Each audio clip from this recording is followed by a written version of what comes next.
Michael Grace, how you doing? I'm doing fine, Eddie. How are you? I'm doing good. How about you introducing yourself to the people? Well, first off, I want to thank you for having me on the show today. My name is Michael Grace, everyone.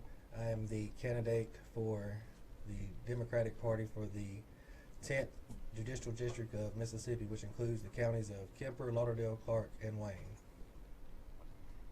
Um, you hear that, folks? He's running for. When is the election? The election is November the 5th, so we got about 34 days. Is it too late to register to vote? I think Saturday is the last day to register. Okay, so people, Michael, tell me, Michael, why should the people vote for you? What's your platform? Well, my platform is pretty simple. I think we over incarcerate, which has a detrimental effect on the African American community. We can use pretrial intervention and diversion to try to remedy some of those wrongs. People who have a drug addiction or mental health disorder need to be put in alternatives to prison. And what about the length of prison sentences that, especially in the black community, that's what I see. I see that black people receive just a large sentence, like say maybe 40, 50 years, 20 years, 20-year split sentences and those type things. Is that something that you look at? Is that something that you'll continue to do? It has wreaked havoc in the black community. Well, Eddie, I'll just say that the punishment should fit the crime, and that's the way that justice is supposed to be served. Whenever there's a crime that is committed by someone and the sentence needs to be long, then that's what it will be. Okay. But as far as the effect that it has on other communities, I'll just say that I recognize that. I've seen that. One of my first cases I've had out of law school was a guy who had sat in jail for a year on possession of marijuana less than an ounce. He wasn't afforded with a lawyer, and he didn't have any hearing past his initial appearance. He just couldn't bail out. And the pretrial detention of detainees is something that has a negative effect on us taxpayers. Keep looking into the camera. Go ahead. Want to apologize to folks when my son came over, but Mike, I apologize to you too for that. I gotta tell you this is that for a while I've had Cassie Davis, Cassie Coleman. Cassie Coleman. Cassie Coleman. I've had her signs in my window, and I've also had it out front. And I can tell you this, Mike, is when they put you in jail for contempt of court, and I voted for Primo when he ran probably about 20 years ago, and it is the first time people that I've ever seen him or know. Now, I don't keep up with it, but I've never known him to put anyone in jail before, and to me that's kind of like political. And Mike, it's the day that I took her signs down. I've been in the courtroom where these two guys in Clark County got 10 years, never been in trouble for, and I thought that was so unfair. But I was able to overlook that, but I just could not continue to overlook that. And also, people, you never heard me say anything about the Andracchio case. That's another thing that really bothers me. When they get to the point where a person can do that to, and I gotta say this, Mike, I don't mean no harm, but when they can do that to the white community, what they've been doing to us all the time, we really need change then. We really do need change. And my heart bleeds for that family. And I never heard you say anything, but it's a lot of things like that that's not only happened to the Andracchios, but it happened to people in the black community that doesn't have the resources that that family have. And I got to ask it, so I'm coming at you kind of fast and talking about a couple of things. Right. But first, you going to jail. Was that your first time going to jail? That was my first time going to jail. I was dumbfounded from the minute I arrived in court that day, and continue to be. I'm not allowed to speak on it because of attorney-client confidentiality, but I'll just say that the truth will prevail. And he stated in the newspaper that he was going to put a bar complaint. People, there's got to be something. It's not Michael talking, this is me talking. It is really something when you're going to file a bar complaint against someone for arriving late in your courtroom. That's somebody, in my opinion, that been in the office too long. So if he do run again, we definitely got to have somebody. And this ain't Michael talking. Maybe I need to stop talking about this, Mike. So you do have an attorney. I do. Can I ask you, has a bar complaint been filed against you? It has. It has been? Okay then, well I wish you luck in that. Well, you sure got my voting support. Well, And I'm going out this weekend, folks, and I'm working for this guy here. I'm going to work and do everything I can to help him be the next district attorney in the 10th Judicial. Am I saying that right? 10th? 10th Judicial District. That's right. 10th. You know I got a tongue tied there, but Yeah, say it again, Mike. 10th Judicial District. And that include? Kemper, Lauderdale, Clark, and Wayne counties. So it's very important that people vote. So the other thing we was talking about also, we talked about you going to jail. We talked about me taking the signs down. Mike, when you gonna bring me a sign? I'll get you some later today. All right. And could you tell me why you're running? And the Androcchio case. Have anybody said anything to you about that? Is that something that's not why you're running? Am I right or wrong? That is not why I'm running. I'm running because this district needs change. Like I said, one of the first clients I had when I got out of jail was a guy that sat in. One of the first clients I had when I got out of law school, I said jail, that was a Freudian slip, was a guy who sat in jail for a year, possession of marijuana less than an ounce. He didn't have a lawyer. The amount of money that cost us county taxpayers in Clark County was about $19,000. We can do better. Another reason I'm running is because when I was a teenager, my little brother was molested, and the perpetrator got off on a plea deal that didn't include any jail time or him registering as a sex offender. I think we can do things to make the community safer and more equitable, and that's what I aim to do. Well, we appreciate you for that. And one thing I can say is that we've lost population in Lauderdale County. So if things remain the same, if they keep doing things the same way, it's going to be like a ghost town. That's Nobody's not going to be here. There's not jobs here, and then the people that are here don't even have the money to get out of jail, and you keep putting them in jail, keep living off people. It's like a vampire that continues to draw blood out of just one person. Eventually, it's not going to be any blood enough for that person will be dead. And it's kind of like this community. Well, I'm optimistic, Eddie, that we can try to change things around and revitalize our communities so that this place becomes something better for not only for my kids, but your kids and our grandkids and so forth. We don't want them to have to feel like the best opportunity they have is to move off to Atlanta or Nashville, New Orleans or Dallas. We want people to feel like this is home and it's going to be home for their kids.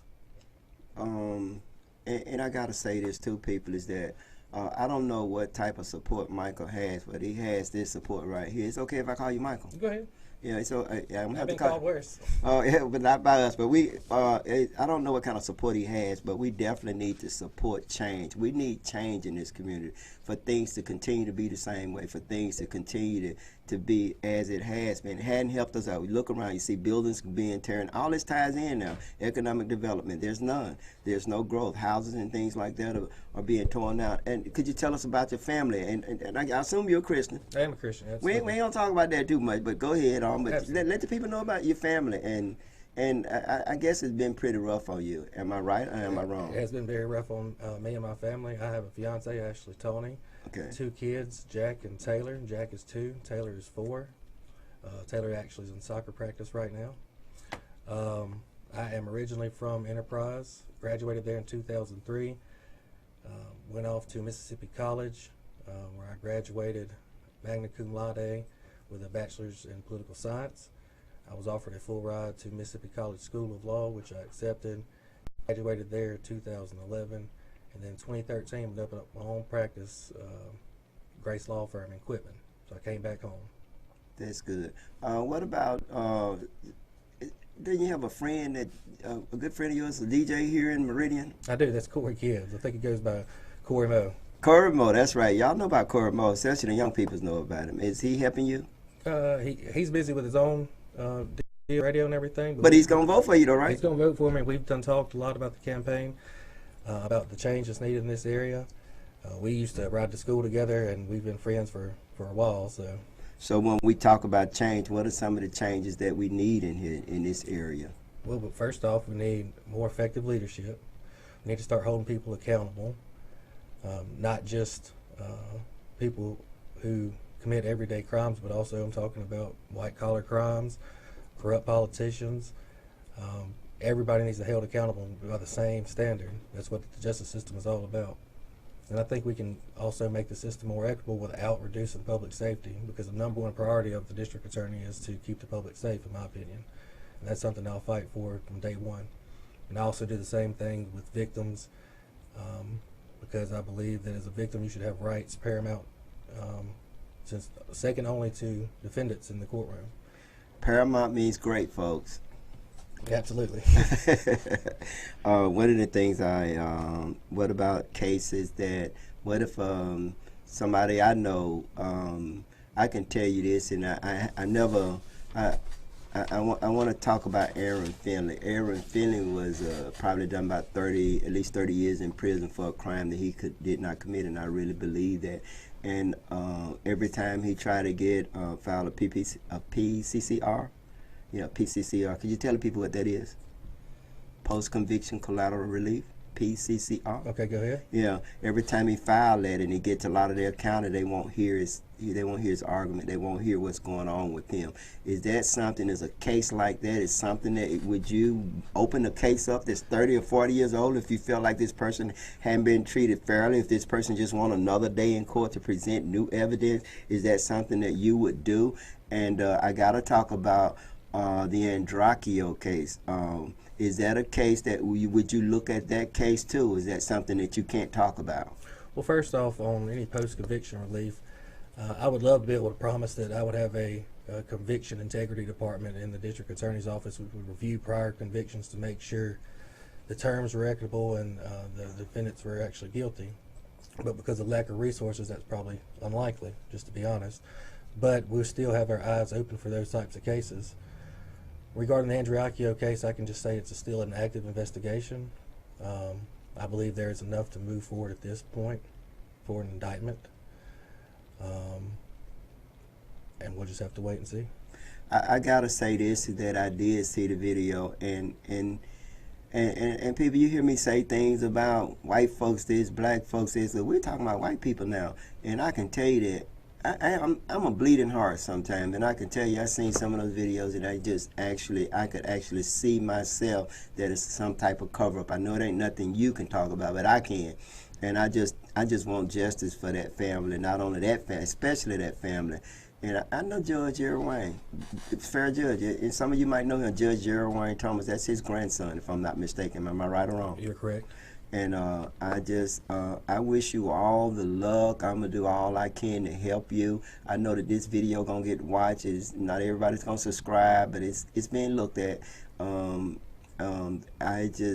Is it anything that you want to say to the people about some of the things you say has been rough on you? Is some of the things that you can tell us about that happened to you that you don't mind talking about? Well, this is the first time in 30 years we've had a choice in our district attorney. And this is the first time in 30 years we've had a choice in our district attorney. And people should take that, should not take that lightly. Go ahead.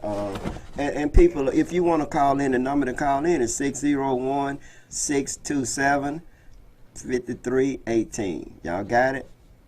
And go ahead, Michael. I'm sorry about that. No, that's fine. Can you repeat your question? Talk about some of the things that has happened to you. You was telling people this is the first time people, and it is. Well, this is the first time in 3 decades we've had a choice in district attorney, and unfortunately this race has took a very negative turn quickly.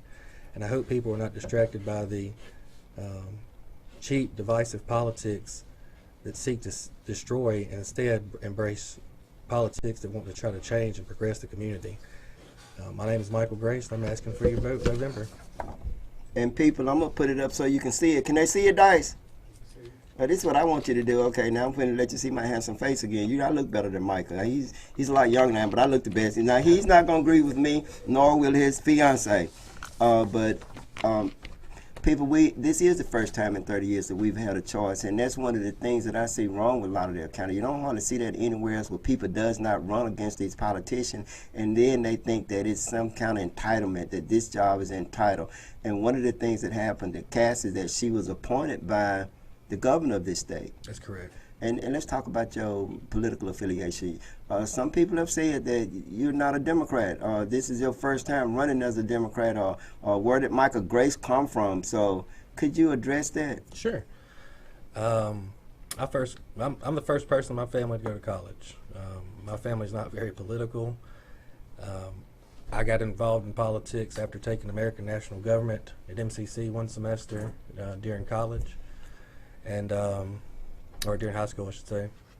And then I went to intern at Congressman Chip Pickering's office here in Meridian. Now, he was a Republican, and I ascribed to the Republican values from that point on. Now, when I got to law school, my mind became a little more open, and I think there's pros and cons in both parties.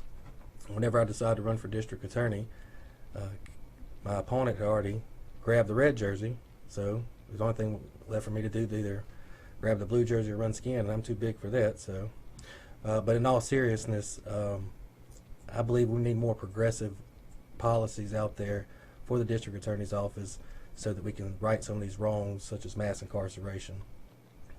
And I agree with that. Michael, what if someone wanted to volunteer and help you, if they wanted to call you and ask a question? Is it a number or a location? Go ahead. No, they can reach out to us on Facebook. We have people monitoring the campaign. They can also call my office at 601-776-0006. 776. What? 0006. That's easy, folks. 776-0006. That's 601. Also, what about volunteers? And what if somebody needed a job? Are you looking to hire people, or are y'all looking to hire people to go out and help canvass or anything like that, or anything? Well, we're running a shoestring budget on this campaign, so we don't know if we have the funds to hire people to go out, but we are always accepting volunteers. This is time to get excited, folks, for change. So. And if they wanted to volunteer, they can call this number at 601-776-0006, or they can look you up on Facebook. That's it. Is it Michael Grace? Michael Grace for District Attorney. Michael Grace for District Attorney. Mike, is there anything you want to say to the people? Other than go vote. Go vote November the 5th. Okay, well, Michael, I want to thank you for stopping in. And people, go vote November the 5th and contact Michael at 601-776-0006. I'm going to pause a little bit right here. So I'm going to put this little sign up for them to call if they want to call in. If any of you want to call in, you can call in. You can go and you can go to reaching out at eddie@yahoo.com if you wanted to send an email, or you can go to blog.com, or you can just go to the website at reachingoutwitheddie.com, and you can Twitter or you can blog, and you can leave a comment. And Michael, I want to certainly thank you for coming by, and if anything I can do, bring me about 100 signs by here, as many as you can, so we can get them out. I'm gonna step out a little bit. All right, I appreciate it.